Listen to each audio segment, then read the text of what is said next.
ডানে আর কেউ চলে বামে, নানান মতে কত দলাদলি, তবু সবার চোখে স্বপ্ন একটাই, সুন্দর জীবন গড়ব সবাই। কেউ বা ধর্মে বেধর্মে, কেউ এক সাগরে আজ তুলেছে ঢেউ, কেউ বা ধর্মে বেধর্মে, কেউ এক সাগরে আজ তুলেছে ঢেউ, সবার মনের মাঝে একটাই passport, college road, college road. আমি কোথায় চলে যাচ্ছি তুমি আমাকে আটকাবা?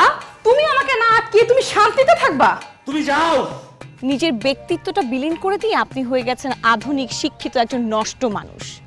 এটা অপমানে কি আছে? একটা কথা তো মিথ্যা বলে। আমার মেয়ে এখন বিয়ে করতে পারবে না।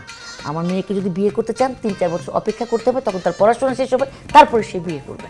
কাজের কোয়ালিটিতে কোনোভাবে কম্প্রোমাইজ করবেন না। যদি কন্ট্রাক্টর কোনো সমস্যা হয় বা তার যদি লসও হয়, তারপর সেটা নিয়ে আপনি চিন্তা করবেন না। আমাকে জড়িও না, নিজের মতো করো। ও আরেকটা কথা। আবার কি কথা স্যার? ওই যে টেন্ডারের কথা, তুমি কিন্তু আমার কথা দিয়েছিলে যে টেন্ডার থেকে আমাকে 2 লক্ষ টাকা দেবে, মানে বাঁচিয়ে দেবে আর কি। মানে মনে আছে তো? কথাটা মনে আছে তো? আর এই জন্য তোমার কী করতে হবে, কাজটাতে বেশি বেশি লাভ করতে হবে। তুমি চিন্তা করো না, আমাকে যদি টাকাটা দাও তাহলে সামনে তো আরও টেন্ডার আছে, আমি তোমার কাজ পাইয়ে দেবো, আমি তোমার সাপোর্ট করবো। স্যার আগে কাজটা শেষ করতে দিন, পরটা পরে দেখা যাবে। আপনি খালি আমাকে সাপোর্ট দিয়ে যাবেন। শোনো, সামনে তো আরেকটা কাজ আছে, ওই যে ট্যুর। কলেজ থেকে আমরা একটা ট্যুরে যাব, তুমি আগে ভাগে আমার কিছু টাকা দিয়ে রেখো, ওই নানান কাজে টাকা খরচ হয় তো, দিয়ে দিও। সেটা আমি দেখব, কিন্তু স্যার এই যে রিমু আর জ্যোৎস্না ম্যাডাম আমার কাজের বাধা হিসেবে যাতে না দাঁড়ায়, সেই জিনিসটা আপনি একটু দেখবেন। আর বিশেষ করে জ্যোৎস্না ম্যাডামকে একটু বলবেন আমার কাজে থেকে যেন দূরে থাকে, সে আপনার কথা শুনবে। কেন? এটা তোমার কেন মনে হলো সে আমার কথা শুনবে? কারণ আমার বিশ্বাস সে আপনার কথা শুনবে। আপনার সাথে একটা ভালো সম্পর্ক আছে তার। কি বলতে চাচ্ছ?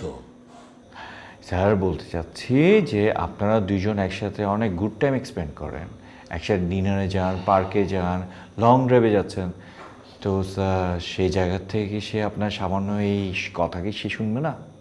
এই এসব তো মিথ্যে, বানোয়ার, গুজব। এসব কথা তোমাকে কে বললো? স্যার আমি রবি, আমার চারপাশে না অনেকগুলো চোখ আছে স্যার, আমি সব কিছু দেখতে পাই। আচ্ছা শোনো রবি, মানে উনি আমার কলিগ, এর বাইরে আর কিচ্ছু না। আমি তো এর বাইরে আর কিছু বলি নাই স্যার, কিন্তু স্যার আপনি ঘেমে যাচ্ছেন কেন স্যার?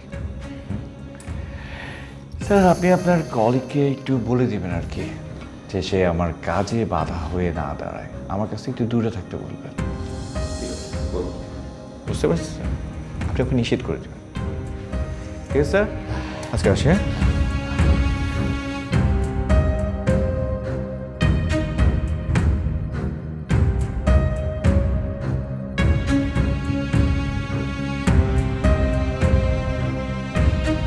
এই উজ্জ্বল, তোর নামে পুরা ক্যাম্পাস আমি এগুলো কি শুনতেছি? মানে তুই টগর ভাইয়ের গার্লফ্রেন্ডে নিয়া কই যায় বলে কট খাইছস? ওই বেটা ওই জারিন আমার ছোটবেলার বন্ধু, টগরের গার্লফ্রেন্ড 2 দিন ধইরা, আর তুই আমার এটা কট বানাই দিলি। ক্যাম্পাসের যত মেয়ে আছে সব মেয়েরে তুমি কট খাইবা আর বানাই দিবা তোমার বেস্ট ফ্রেন্ড। মজা লাও না? এই ভার্সিটির সবাই নিয়ে তুই আমার কবে কট খাইতে দেখছস? ভাইয়া ভার্সিটির এই সব নিউজ সবার আগে রকেটের কানে আসে, ব্যাপারটা বুঝতে হবে। কিন্তু তুই রকেট না, তোর কানে এই উল্টাপাল্টা নিউজগুলাই আসে। ভুয়া নিউজ না ভুলভাল নিউজ? যেদিন ওই চিপাই দইরা গাড়াইয়া সবকিছু রাইখে দিব, ওই দিন সবার প্রথমে রকেটের কথাটাই মনে পড়বো। থাম ভাই থাম, যেদিন ধরবো ওই দিন দেখা যাইব। ওই দিন পর্যন্ত তুই থাকবি না বেটা। রকেট নাকি, কেমন আছো? আসি তো, এই তো ভালো। থাকতে হলে তোর আমি যাই। হ্যাঁ ও তোমারে দেখে এমনি চলে গেল কেন? তোমার ফ্রেন্ডের মধ্যে না কোনো ঘাপলা আছে বুঝছো? সবসময় আমারে দেখলে পালাই পালাই ভাব করে একটা। কাপলা ওর মধ্যে না তোমার মধ্যে, এটা তো সময় হলে বোঝা যাইব। যাই হোক, তুমি কি করতে আইছো এটা বলো। তোমাকে অনেকদিন পরে দেখলাম, তাই তোমার সাথে কথা বলতে আসলাম। কি অবস্থা তোমার বলো? অবস্থা তো খুবই ভালো। আমি তো শহরে ছিলাম না, একটু আমার গ্রামের বাসায় গেছিলাম। কেন, কোনো ইমার্জেন্সি কাজ ছিল নাকি? পুরা ইমার্জেন্সি। তোমাদের বলছিলাম না যে আমার একটা গার্লফ্রেন্ড আছে ছোট, এবার এসএসসি পরীক্ষা দিছে, ওরা তো আমি অনলাইনে ভিডিও কলে পড়াইতাম। এইবার পুরা বোর্ড স্ট্যান্ড করছে পুরা শহরের ভিতরে। তো আমি শিক্ষক এবং বয়ফ্রেন্ড হিসেবে ওর সাথে সাক্ষাৎ করতে গেছিলাম। ওরে বাবা রে, যে নিজে করে প্রত্যেকটা সাবজেক্টে ফেল, সে নাকি আবার তার গার্লফ্রেন্ডকে পড়াইছে, আবার সে নাকি আবার বডি স্ট্যান্ডও করছে। এটা আবার আমাকে বিশ্বাস করতে হবে? তোমার চাপাবাজি স্বভাবটা এখনো গেল না। তোমার ভাই 1 নম্বরে চাপাবাজ, তুমি তার উপর দিয়ে আরেকটা চাপাবাজ হইছো। এই আগে তো জানতাম তোমার চরিত্র ভালো না, এখন দি তোমার কথাবার্তা চাল চলন পুরো উপরতে নিস্তামাত পুরোটাই খারাপ। সমস্যা কি তোমার মিয়া? এই একদম সাবধানে কথা বলবা, যা বলবা ঠিকঠাক ভাবে বুঝে শুনে কথা বলবা, বুঝছো? এই আমি না এমনি কথা বলি, পারলে যা মন চাই করে নাও। আমি রকেট, কাম ফ্রম যশোর, আমার ভাইকে কদি ডলার, বুঝে শুনে কথা কবা। তোমার ভাই ডলার, কাম ফ্রম যশোর, তুমি তার ভাই হয়ে রকেটগিরি করতে আসছো, তাই না? তোমাদের দুই ভাইয়ের কত যে ডানা বড় হইছে, আমি ডানাগুলো ছেটে দিব, বুঝছো? তোমরা যে কত ফাপড়বাজ হইছো দেখে নিব আমি। থামো থামো, এই রকেটের গতিতে তোমার পাখা তার আগেই না কাইটে যায়। মাথায় রেখো, তোমার চরিত্র আগে ঠিক করো। এই যা ভাগ।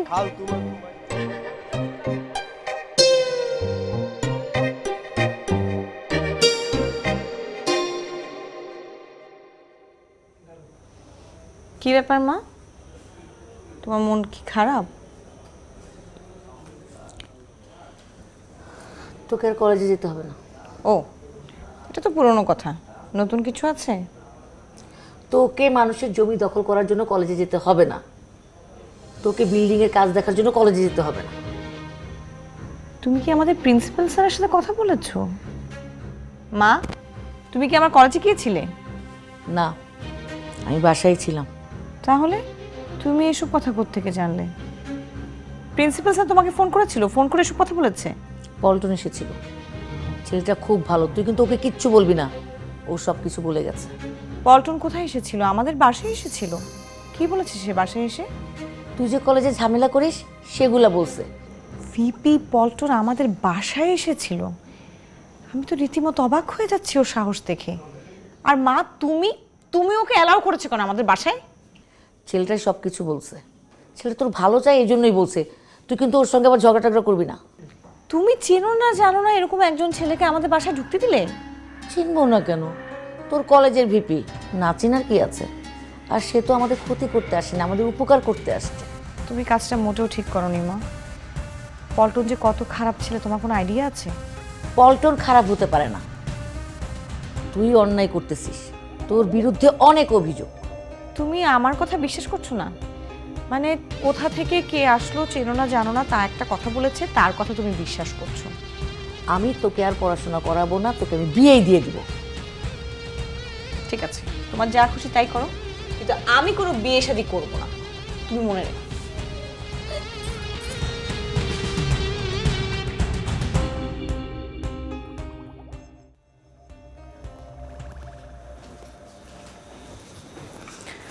এই নাও তোমার চা।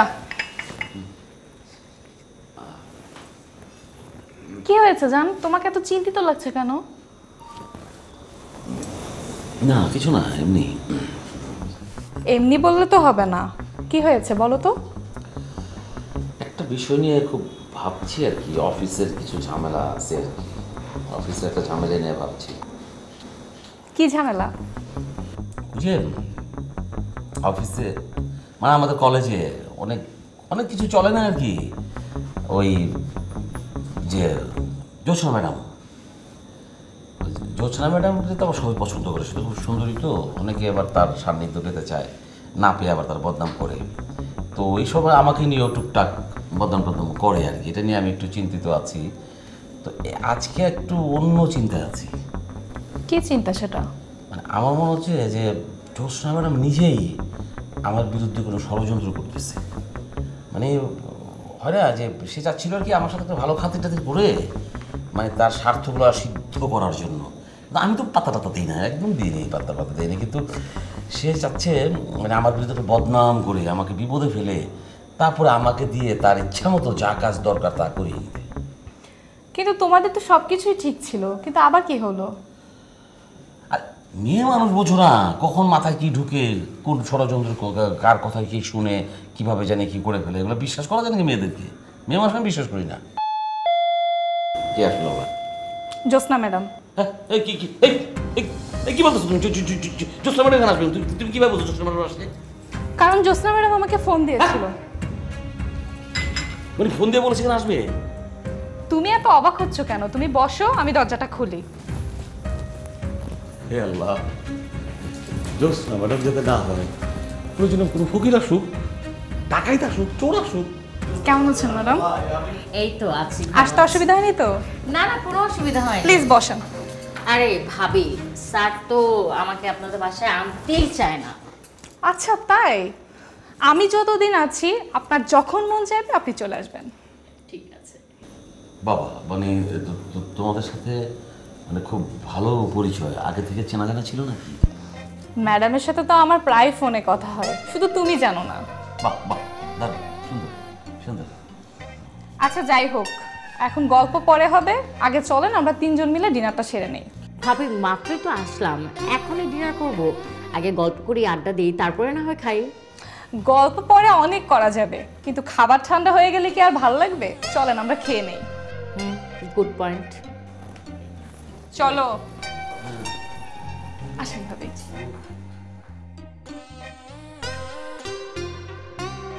কই আসো, গরম গরম খাবার খাবে। খাবার গরম, এদিকে আমার হাত পা তো শীতল হয়ে যাচ্ছে। কি হলো? হ্যাঁ, তোমাকে আমি ডাকতেছি না খাবার খাইতে?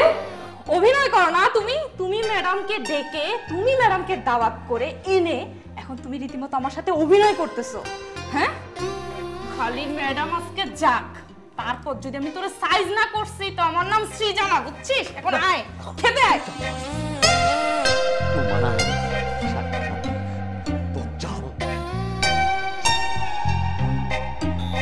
এই শিবন, আমার কিচ্ছু ভালো লাগতেছে না। তোর কাছে কিছু আছে রে? থাকলে দেখ না। আরে বেটা, তুই দিন দিন কি হচ্ছিস? এসব সাইজ পাস খেয়ে কি লাভ বলতো একটা মেয়ের জন্য? এভাবে মানে নিজেকে ধ্বংস করিস না একটা মেয়ের জন্য বেটা। শিবন, আরশি শুধু একটা মেয়ে না, আরশি আমার জীবন। আমার এই পুরা জীবনের লক্ষ্য হলো আরশি। আমি যে কোনো মূল্য হোক, যে কোনো অর্থের বিনিময়ে হোক, আরশিকে আমি চাই, আরশিকে আমি অর্জন করবই। আর তুই ফার্দার যদি আরশিকে নিয়ে আরেকটা কথা বলিস, আমি নেক্সট টাইম থেকে তোর সাথে কোনো কথাই বলবো না। আরে বাবা, তুই রাগ করতেছিস কেন? আমি কি ওভাবে বলছি? আমি বলতেছি যে তুই একটা মেয়ের জন্য দেখ কত কষ্ট করতেছিস, কিন্তু মেয়েটা তোকে পাত্তা দিচ্ছে না। আর আমি কতগুলো মেয়ের পিছনে ছুটেও একটা মেয়েকেও পাচ্ছি না। আমার একটা গার্লফ্রেন্ড নাই, আমারও তো খারাপ লাগে, আমাকে অসহায় মনে হয়। তুই একটা মেয়ের জন্য খারাপ হইস না, আমি বারবার করে বলতেছি। তুই ট্রাই কর, আমারও বিশ্বাস তুই পাবি। আসলে শিপন, আমার মনে হয় কি জানিস, তুই না অনেকগুলো মেয়ের পিছনে একসাথে দৌড়াস, এই জন্য হয়তো তোর কোনো কিছু হচ্ছে না। তুই যে কোনো একটা মেয়েকে সিলেক্ট কর এবং ওই একটা মেয়ের পিছনে দৌড়া, তাহলে হয়তো তোর কিছু হলেও হতে পারে। তবে হ্যাঁ, হতভাগা তুই আমাকে বলতে পারিস, আমি সেই কলেজ জীবনের শুরু থেকেই এই আরশির পিছনেই ঘুরঘুরছি। তার মনটা পাওয়ার জন্য আমি কত কিছুই না করতেছি। বিনিময়ে আমি কি পাচ্ছি বন্ধু? তার কাছ থেকে অপমান, তার কাছ থেকে ঘৃণা পাচ্ছি। আমার কিচ্ছু ভাল লাগে না বন্ধু, আমার কিচ্ছু ভাল লাগে না। দোস্ত, তুই একটু শান্ত হ, তুই মন খারাপ করিস না, ভেঙে পড়িস না। তুই কখনো ভুল পথে পাড়া দিস না, তুই আরশির পিছনেই লেগে থাক। ইনশাল্লাহ একদিন একদিন আরশি তোর কাছে আসবেই আসবে। আমি সবসময় মনে প্রাণে বিশ্বাস করি তুই আরশিকে পাবি। তার জন্য তুই বাজে পথে যাই নিজের শেষ করে দিস না এর আগে। আমার সত্যি কিছু ভালো লাগছে, তোর কাছে কিছু থাকলে দে না। আর তোর কতবার বলবো, তুই এমন করতেছিস কেন? চল আমরা ওই চা দোকানে চা খাই, এইসব উল্টোপাল্টা জিনিস না খাই, এগুলো করিস না, চল।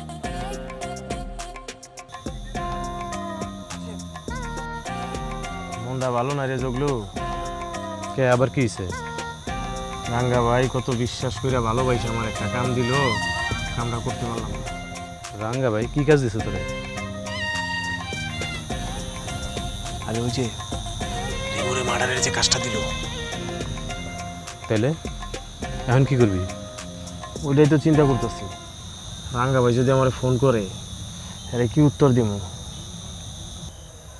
সমস্যা কি? তুই যা রাঙ্গা মামার কাছে গিয়া ক যে ঝামেলা হয়ে গেছিল, এলে কামটা করতে পারি নাই। বেটা তুই সারা জীবন বলো দি থাকবি, তুই কি বেটা বোতাই? তুই জানোস রাঙ্গা মামা আমারে কত বিশ্বাস করে, কত ভালোবাসে। আরে বেটা এই কামটা বিপি পল্টন রে দেয় নাই, আমগো রবি রে দেয় নাই, দিছে কারে? এই আগুন রে কেলদিকা কামটা দিছে, কারণ আগুন রে রাঙ্গা মামা ভালোবাসে। এখন গিয়ে যদি আমি কই কামটা করতে পারি নাই আমার তো পাছায় লাথি দিয়ে বাড়ি করে দিব। বুঝছি। আচ্ছা এখন চল একটু দান্দাবানি করি, বেটা পকেট খারাপ। চল।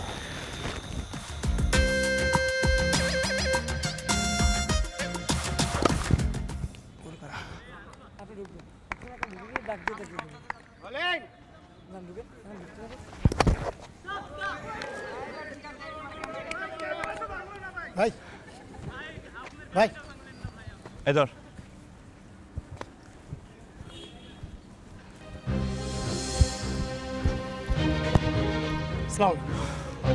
কেমন আছেন?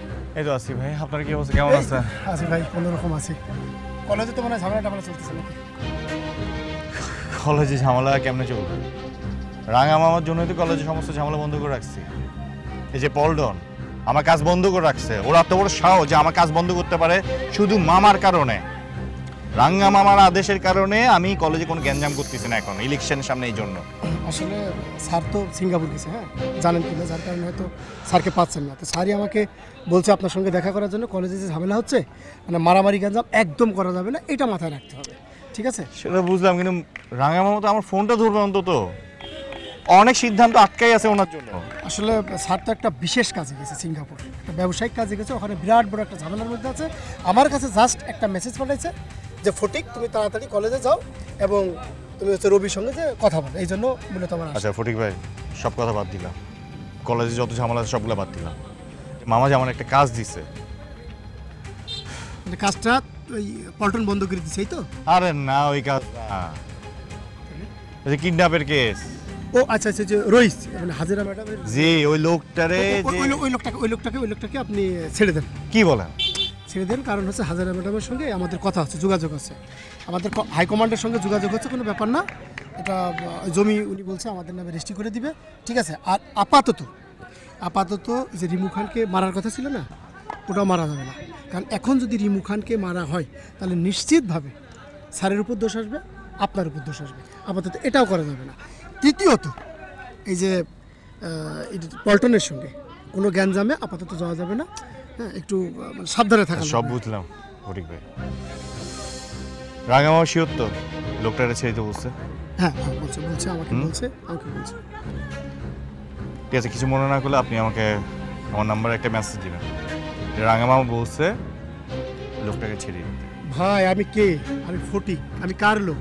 আমি স্যারের লোক, আমি স্যারের কোন হাত? ডান হাত। আমি সবই জানি।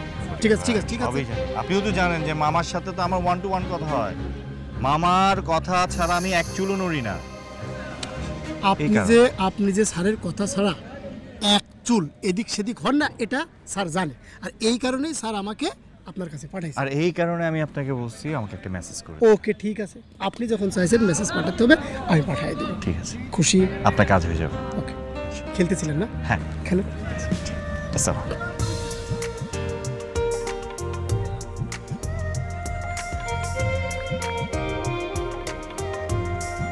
এমন দিন আসে এখন ফটিকের কাছে অর্ডার নিতে হবে।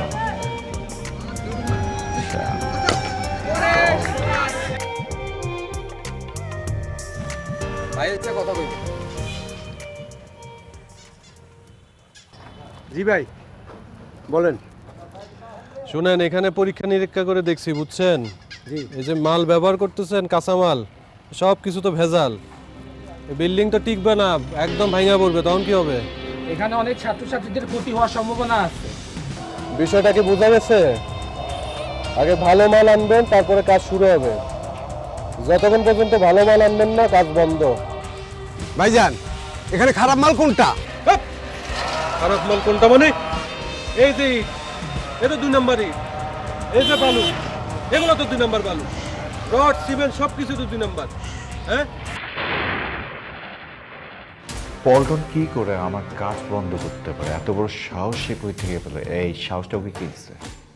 ভালো তো এটাই হবে যে তুমি এমন কিছু করো যাতে একদিন সে তোমার জন্য আফসোস করে। আর রাঙা ভাই হচ্ছে আমাদের সভাপতি, তার সাথে আপনার কিসের পার্সোনাল কথাবার্তা থাকতে পারে? আপনি নিশ্চয়ই এই কলেজ সম্পর্কে কোনো বিষয়ে আপনি আলাপ করতে গিয়েছিলেন, আপনি খোলা করে বলুন, আপনি দেরি করবেন না। কেউ শিক্ষক, কেউ শিক্ষার্থী, যেখানে থাকি সব কিছু দিয়ে ফাঁকি ছুটে আসি আমাদের এই রাস্তায়, আমাদের